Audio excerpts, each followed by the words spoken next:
चाहत का उठा रजत पर हाथ। चाहत की वजह से लगी रजत के पैर में चोट। जी हाँ, बिग बॉस के घर में यहाँ चाहत सभी के साथ किसी न किसी बात पर भिड़ते नजर आ ही रही हैं। ऐसे में यहाँ चाहत और रजत के बीच झगड़ा होते हुए नजर आने वाला है।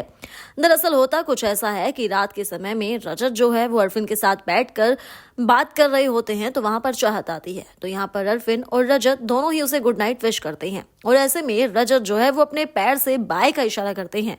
चाहत को ये बात बिल्कुल भी पसंद नहीं आती है। चाहत वहां पहुंचती है। अरफिन कहते हैं कि इसे मारो, इसके पैर पर मारो।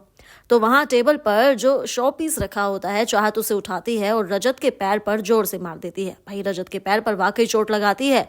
अब अगली सुबह जब इस बात को लेकर डिस्कशन होता है तो यहाँ पर रजत कहता है कि इसने मेरे पैर पर चोट मारी। तो चाहत कहती है कि अगर मुझसे लात दिखाकर बात करोगे तो तुम्हारी लात ही तोड़ दूंगी। तुम मेरी डिसरिस्पेक्ट कर रहे थे, तुम एक लड़की से ऐसे बात नहीं कर सकते हो।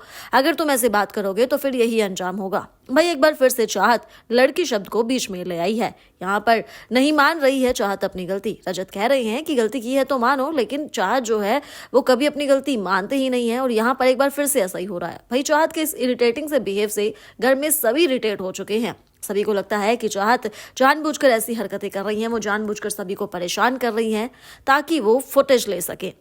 वाले यहाँ पर चाहत किसी ना किसी के साथ लड़ते भिड़ते नजर आती ही रहती हैं। जहाँ एक मुद्दा ये होता है तो दूसरा मुद्दा होता है चाहत के हाइजीन को लेकर। घर में लगता है सभी को कि चाहत सबसे ज्यादा अनहाइजीनिक है। जहाँ चाहत के कपड़े पूरे बाथरूम एरिया में फैले हुए हैं। विविन उन्हें ये कहते भी हैं कि अपने कपड़े यहाँ से उठाओ, लेकिन चाहत कहती है कि मैं नहीं उठाने वाली। जब तक मेरे कपड़े नहीं धुलेंगे वो वहीं पड़े रहेंगे, जब धुलेंगे तो वहां से हट जाएंगे।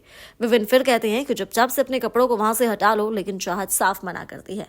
अब घर वाले हो रही हैं चाहत के इस बिहेवियर से बहुत ही ज्यादा परेशान। तो ऐसे में क्या कहना है आपका चाहत के इस बिहेवियर को लेकर, आप हमें कमेंट कर जरूर बताएं और इसी तरह की तमाम खबरों के लिए हमारे चैनल को सब्सक्राइब जरूर करें।